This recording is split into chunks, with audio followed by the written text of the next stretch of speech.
Olha, tem um assunto super interessante na psicofarmacologia que a gente vai explorar hoje. Por que alguns remédios para a mente agem tão rápido e outros nem tanto? Já parou para pensar nisso? Por que um remédio para ansiedade, por exemplo, pode acalmar quase na hora, mas um antidepressivo leva semanas para começar a fazer efeito de verdade? A resposta para essa pergunta revela umas coisas incríveis sobre como o nosso cérebro funciona. Vamos investigar isso juntos. Para a gente conseguir desvendar esse mistério todo da velocidade, a gente precisa primeiro entender a linguagem do cérebro. E, basicamente, essa linguagem é toda baseada em sinais químicos. E no centro dessa comunicação toda, a gente tem eles, os neurotransmissores. Pensa neles como se fossem os mensageiros do cérebro, sabe? São umas moléculazinhas que ficam levando recados de um neurônio para o outro, controlando, bom, basicamente tudo, do nosso humor até os nossos movimentos. E é exatamente aqui que os medicamentos psicoativos entram em cena.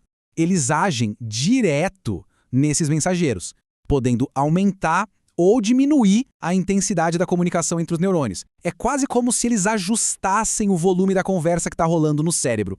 Ok, com essa base em mente, vamos conhecer nosso primeiro grupo, os velocistas. Como o nome já diz, né, são aqueles medicamentos de ação extremamente rápida. Um exemplo clássico aqui são os benzodiazepínicos. O alvo deles é um neurotransmissor chamado GABA, que funciona mais ou menos como o grande freio do cérebro. O que eles fazem é bem direto. Eles potencializam a ação desse freio, o que resulta num efeito calmante quase imediato. Certo, mas qual é o segredo por trás dessa velocidade toda? Por que é tão impressionante assim? A resposta está toda nessa palavrinha aqui, ó, diretamente. Eles não precisam construir nada novo, não. Eles simplesmente chegam lá e dão uma turbinada no sistema que já existe, dando um impulso instantâneo na ação inibitória do GABA. Agora, em total contraste, vamos para o nosso segundo caso, os maratonistas. E aqui a história é completamente diferente.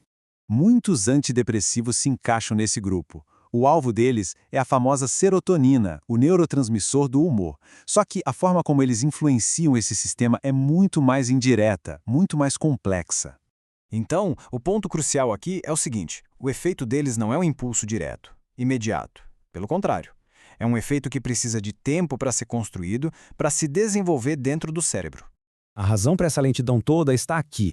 Eles atuam em processos moduladores e adaptativos. É um termo que só complexo, eu sei, mas a ideia principal é que eles não dão só um empurrãozinho. Eles iniciam uma verdadeira reforma em todo o sistema cerebral. Vamos acompanhar esse processo passo a passo para ficar mais claro. Primeiro, o medicamento começa a alterar os níveis de serotonina.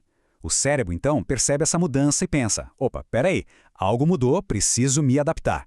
Daí ele inicia um processo bem gradual de religação que pode levar semanas. E só no final dessa jornada é que o efeito clínico no humor se torna perceptível. Então, vamos resumir.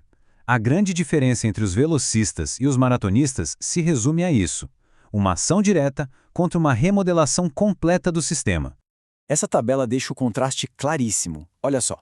Enquanto os velocistas têm como alvo o GABA com um mecanismo de impulso direto, o que resulta numa ação rápida, os maratonistas miram na serotonina, iniciando uma remodelação lenta do sistema. A diferença na velocidade é, na verdade, uma consequência direta do mecanismo de ação de cada um.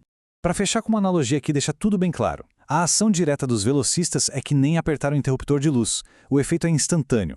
Já os maratonistas são como uma grande reforma na fiação elétrica de uma casa. Demora mais, claro, mas o objetivo é uma mudança estrutural, duradoura. E assim a gente finalmente responde a nossa pergunta inicial. A velocidade de um psicofármaco depende fundamentalmente do seu mecanismo. Se ele apenas aciona um interruptor para um efeito rápido ou se ele inicia um projeto lento e profundo de remodelação de todo um sistema neural. Entender essa diferença fundamental não é só uma curiosidade científica, não. Isso abre portas importantíssimas para o futuro do tratamento da saúde mental. E a grande questão que fica no ar é: será que um dia vai ser possível criar medicamentos que combinem a velocidade dos velocistas com a profundidade dos maratonistas? Bom, a busca para essa resposta, essa sim, continua.